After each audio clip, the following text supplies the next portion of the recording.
Hi everyone, nice to see you all again.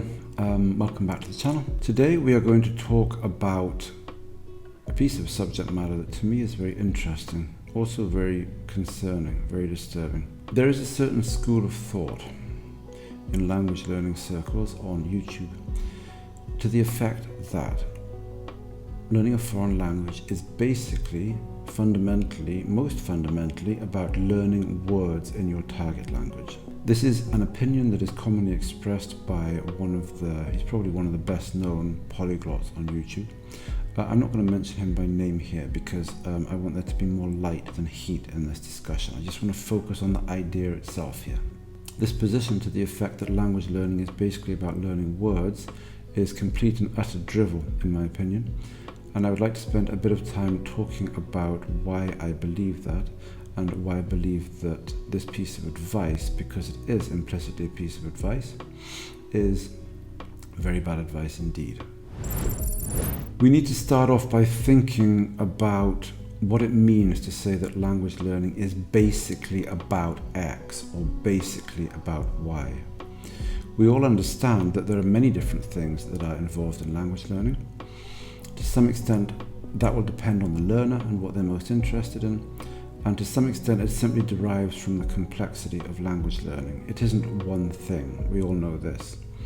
Having said that, equally, we all understand that some things are more important than other things in language learning. Whatever you're learning in life, some things are always going to be more important than some other things, right? So there's a sliding scale here. How many things are important? Is there one thing? Perhaps there are 2 or 3 things that are overwhelmingly more important than the other things involved in learning a language. It seems to me that when we say language learning is basically about X, what we're saying is that X is overwhelmingly more important than anything else, and that if you can just do X well, then your language learning endeavors cannot be crippled by your failure to do something else. If you get X right, then that will be enough, that will be adequate. You could be better in certain other regards than you actually are, but you will never be crippled, you will never be hobbled by your relative lack of ability in those other regards. So when people say that language learning is basically about learning words in your target language, what they are saying, as I interpret it, is that A, learning words is substantially more important than anything else you can do, and that B, if you only learn a lot of words, then somehow you will make it as a language learner. Whatever other weaknesses may exist in your abilities in your target language, you will be able to get by. You will be able to circumvent those problems to some extent through the very large number of words that you have presumably learned by now. This is, to be blunt, a load of complete and utter nonsense. And I would like to spend a bit of time talking about that now. The first problem is that you cannot take what is important in language learning and split it up into different mutually exclusive categories of importance where everything adds up to 100. You can't say grammar is 43% of what's important and words 37% and pronunciation is the other 20%. It doesn't work like that. These things do not sum to 100%. If you don't know, it's like asking, what's more important, your liver or your heart? Well, I think that my liver is 17% of what's important in my body and my heart is probably 24%. So if I had to choose whether or not to sacrifice my heart or my liver, I would choose to sacrifice my liver. Well, if either of those 2 organs stops working, then it's game over, right? These things do not sum to 100%. They are related to each other in a very, very complex fashion. And this discussion is not well served by giving the impression that one of these things is overwhelmingly more important than the others. Grammar, in one sense, has to be composed of words. How do you express a grammatical structure without using words? Having said that, you can't just use words, right? Because if you learn some words in a foreign language and combine them without any understanding of the grammar, then what you get is a word soup. If you want to go on holiday to a foreign country and learn the words for help, telephone, wallet, hospital, police, then maybe there's some utility to that, assuming that you can actually pronounce these words properly, which will not be guaranteed. But spitting out, help, hospital, hospital, help, this is not really language. This is a few isolated words in a foreign language that you can spit out in the hope that somebody will put you in an ambulance and take you to hospital. This is not language. When you learn this stuff, you're not learning a language in any sense that I would understand the term. It is fairly obvious to anybody who's ever studied any foreign language that languages vary greatly in terms of their grammars. Take, for example, Spanish. If you look at Spanish, well, Spanish is a language that's relatively similar to English, grammatically, lexically. But even in terms of the fundamentals, there are so many differences. Take, for example, the modal verb would in English. I would do it, do something. You would do it. Yeah, we just say the subject, then the modal verb would, then the infinitive without do, and then we have the object at the end, it, whatever it may be, right? That's a pronoun. Spanish isn't like that. In Spanish, you have to conjugate the verb hacer.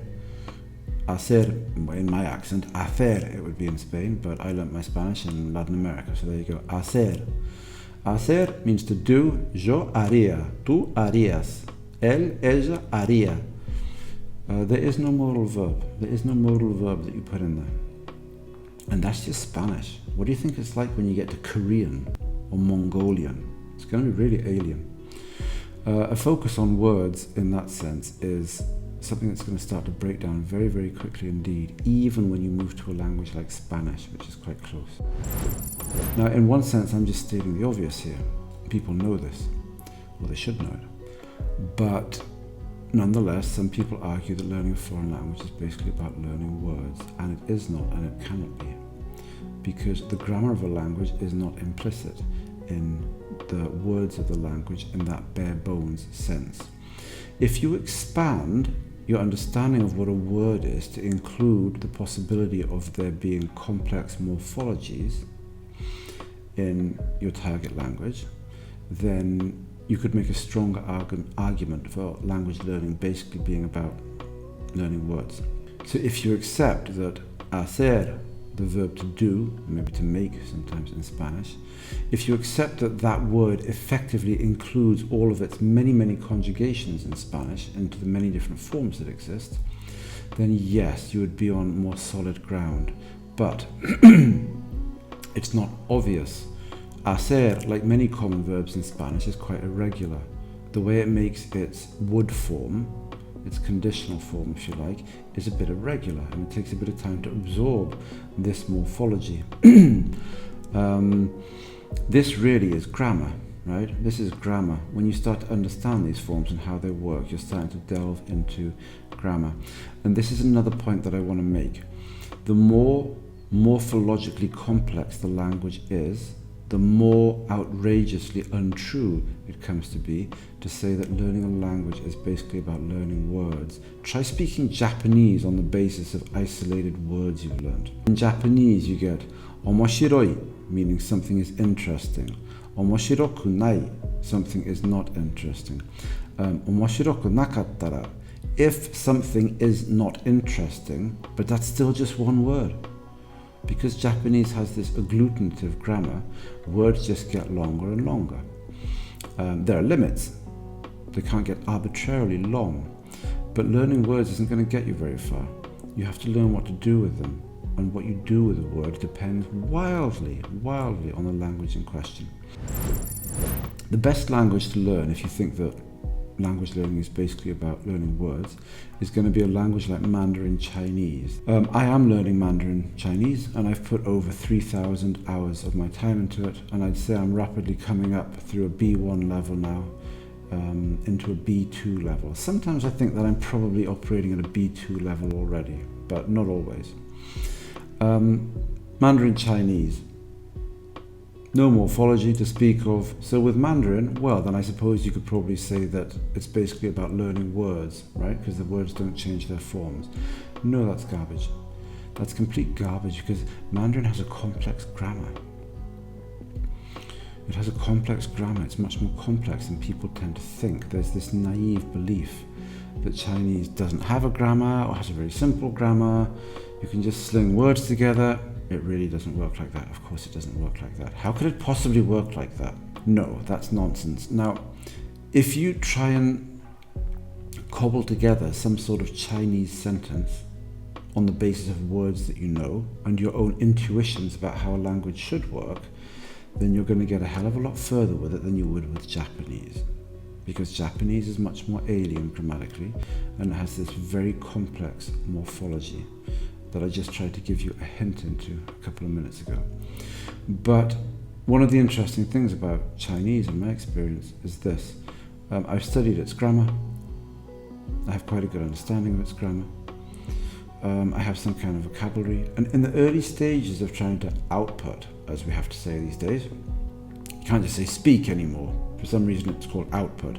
In my early days of trying to output Chinese, I was quite astonished by just how hard it was to put sentences together in Chinese.